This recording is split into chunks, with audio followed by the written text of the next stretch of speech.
Hello friends, welcome back to my channel TikTok with Dharani. ఎలా ఉన్నారండి? అందరూ బాగున్నారా? నేనైతే సూపర్ డూపర్గా ఉన్నాను. అండ్ ఈరోజు వీడియోలో మనం వచ్చేసి చేపలు అయితే వేపేస్తున్నాం అనమాట. దానికి పుల్ల పెట్టేసి వేపితే ఉంటుంది స్వామిరంగా కెవ్వు కేకే అంటారు. ఇలా అయితే ఒక్కసారి చేసి చూడండి, చాలా బాగుంటుంది, చాలా టేస్టీగా ఉంటుందన్నమాట. నేనైతే ఆదివారం పూట తెచ్చేసుకున్నాము. అలాగే చేపలు చిన్న చిన్న చేపలు అయితే దొరికేసాయి అనమాట మనకి. ఈ చిన్న చేపలతో మనం పులుసు కూడా చేసుకోవచ్చు, బట్ నేను పుల్లే సేపుతున్నాను. చాలా మజా ఉంటుంది, చాలా టేస్టీగా ఉంటుంది. చేపల్లో కొంచెం పసుపు ఉప్పు వేసుకొని కడిగేసుకొని పక్కన ఉంచుకోండి. నేను చూసారా, దీని తలకాయలు అయితే చిన్న చిన్నగా ఉన్నాయన్నమాట. దీని ప్రాసెస్ ఏంటో చూసేద్దాం. ముందుగా నేనైతే చింతపండు నానేసుకున్నాను. 2 పెద్ద నిమ్మకాయల సైజ్ అంతా చింతపండు అయితే నానేసుకోవాలండి. నేను 2 సైజ్ టమాటాలు తీసేసుకొని గ్రైండర్ చేసుకోవాలి, మిక్సీ పట్టుకోవాలి. తర్వాత నేను ఉల్లిపాయలు తీసేసుకున్నాను. చిన్న చిన్న ముక్కలుగా, చాలా అంత గ్రేవీ వస్తే అంత చిన్నగా అయితే అంత చిన్నగా కోసుకొని పక్కన ఉంచుకోవాలండి. ఇది ఒక పెద్ద బెల్లంలో వేసేసుకొని అందులోనే చింతపండు స్ట్రెయిన్ చేసేసుకొని చింతపండు ప్యూరీ అయితే ఇందులో వేసేసుకోవాలి. తర్వాత టమాటాలు కూడా ప్యూరీలా చేసేసుకొని ఇందులో వేసేసుకోండి. మిక్సీ జార్ని కడిగేసి ఒకసారి వంపేసుకోండి. దీంట్లోనే కొంచెం పసుపు, కారం, ఉప్పు అయితే వేసేసుకున్నాను. అండ్ 1 స్పూన్ కారం అయితే నాకు పడింది. అండ్ 1/2 స్పూన్ పసుపు వేసుకోండి. అండ్ నేను ముందు పుల్లలోనే ఉప్పు వేసుకున్నాను కాబట్టి నేను ఇక్కడ చూపించట్లేదు. 1 స్పూన్ ఉప్పు అయితే ఇక్కడ వేసుకుంటున్నాను. నాకు టోటల్గా 3 స్పూన్స్ ఆఫ్ సాల్ట్ అయితే ఇందులో పడిందండి.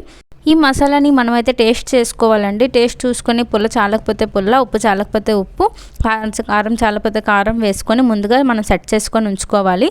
ఇందులో మనం కడిగేసి పక్కన ఉంచుకున్న ముక్కలు అయితే చేప ముక్కలను అయితే వేసేసుకొని మనం మొత్తం గ్రేవీని మొత్తం కలుపుకొని సైడ్కి ఉంచుకోవాలండి. ఒక 20 మినిట్స్ అలాగా సైడ్కి పెట్టుకున్నప్పుడు మనకి ఈ పుల్ల ఈ చేపకి అంటుకొని చాలా చక్కగా టేస్టీగా వస్తాయి అన్నమాట. నేను ఆఫ్టర్ 20 మినిట్స్ తర్వాత అయితే నేను దీన్ని కాల్చేద్దామని చూస్తున్నాను. దీన్ని ఫ్రై అయితే చేసేద్దాము. సో ఆఫ్టర్ 20 మినిట్స్ మీరు ఫ్రిడ్జ్లో పెట్టక్కర్లేదండి, బయట పెట్టుకుంటే చాలు. సో నేను ప్యాన్లో పెట్టుకున్నాను. ప్యాన్లో ఆయిల్ వేసేసుకొని గ్రేవీతో చేప ముక్క తీసేసుకొని ప్యాన్లో అయితే వేసేసుకుంటున్నాను అనమాట. సో ఇలాగే నేను 2 ప్యాన్స్ తీసేసుకొని మొత్తం ముక్కలన్నీ సర్ది పెట్టేశానండి.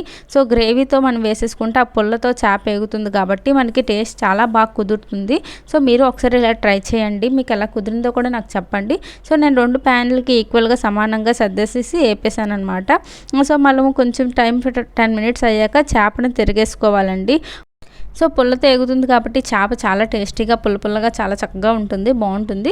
సో ఇంకో సైడ్ కూడా తిప్పుకోండి. నాకైతే ఇంకా పుల్ల మిగిలిపోయింది. సో నేనైతే బాయిల్డ్ ఎగ్స్ అయితే చేసేసి సైడ్స్ కట్ చేసేసుకొని స్లైడ్స్గా దానికి కూడా పుల్ల పెట్టేసి చాలా చక్కగా వేపేసుకున్నాం అనమాట. సో ఇలా పుల్ల మనకి ఏదైతే మిగిలిందో దాంతోపాటు గుడ్లతో పాటు వేపేసుకుంటున్నాను.